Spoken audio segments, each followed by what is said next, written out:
I'm Monica Craichy, founder and CEO of Living Fuel, and this is my wife Monica. We're here today to talk to you about omega-3 fish oil and the 5 major things you need to consider when choosing your fish oil. You know, it's such a confusing decision because there's so many different kinds of fish oils on the product shelves these days. So what would you say is the first thing that people need to consider when choosing a fish oil? Well, first of all, it's amazing that Grandma knew what she knew, and that she used to say, take 2 teaspoons of cod liver oil and you'll be all better.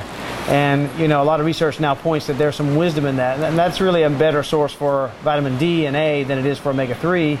But the first thing I would say is don't take liquid fish oils. Liquid fish oils are subject to spoilage, rancidity, and lipid peroxidation in your body. You really do want to avoid liquid fish oils. You want to take your fish oil in a gel cap. And preferably that gel cap will be a buffalo gelatin, not a pig or a cow, because those other forms tend to, those animals tend to spread diseases, and they can spread it through the gel cap. So if it's in the gel cap, then the oxygen obviously cannot get to it. So Correct. It's sealed and there's no oxidation. Correct. All right. And so along those lines, number 2 would be make sure you take fat-soluble antioxidants along with your fish oil.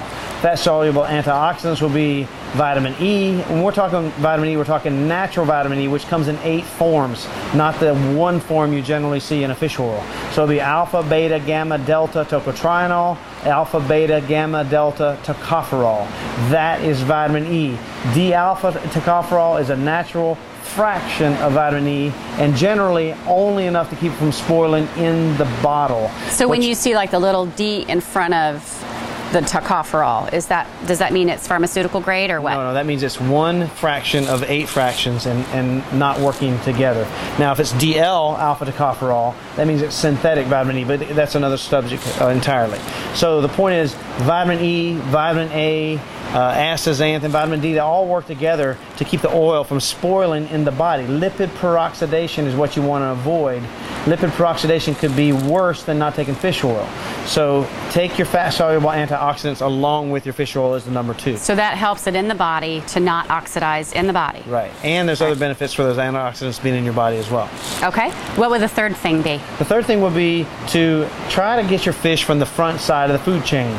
Sardines, anchovies, and so on. The big fish, the fatty fish that have omega-3s are salmon, mackerel, tuna, herring, sardines, anchovies, and so on.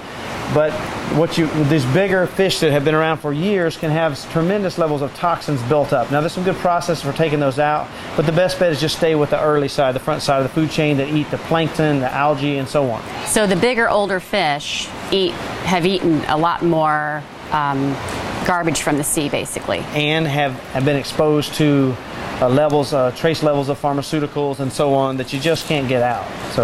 So you're safer with the smaller fish at the front of the food chain that are eating the plants. That have been molecularly distilled, yes. Beautiful. Okay, what would the next one be?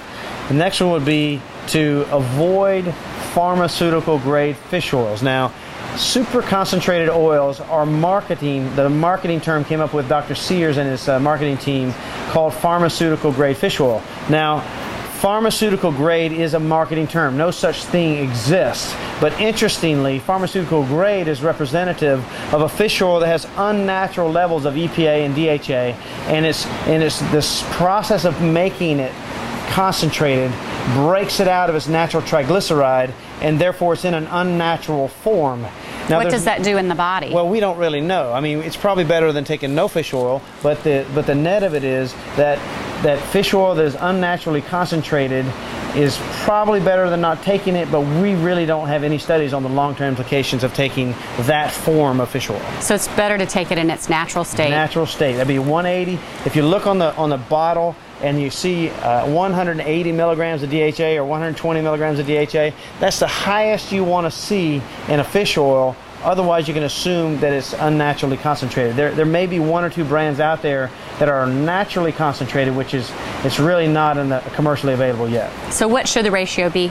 120-80 or 180-120 of EPA to DHA. Okay. And what would the last thing be?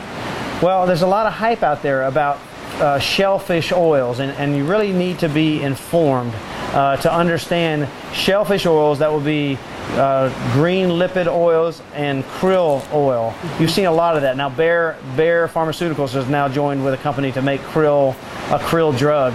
But the truth is there's so scant literature on shellfish oils, and the one study I saw regarding krill oil showed that you would have to take approximately an entire bottle of 60 caps to get the benefits demonstrated in that study at the cost of about $60 or $70 a day. So it really is hype.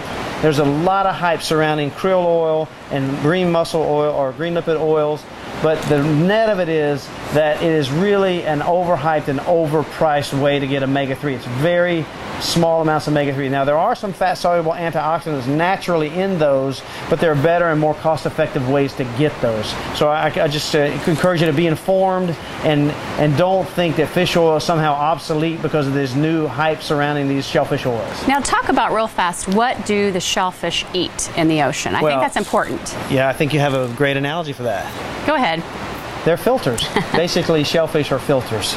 So you don't eat your filters at home, and you certainly wouldn't want to eat fish. Now, they do have processes to purify the oils, and I'm not saying they're not pure. Maybe they are, but they are shellfish oils, and if you avoid shellfish, you'll want to avoid the oils as well. So it would seem that the oils that come from the fish at the front of the food train would be purer.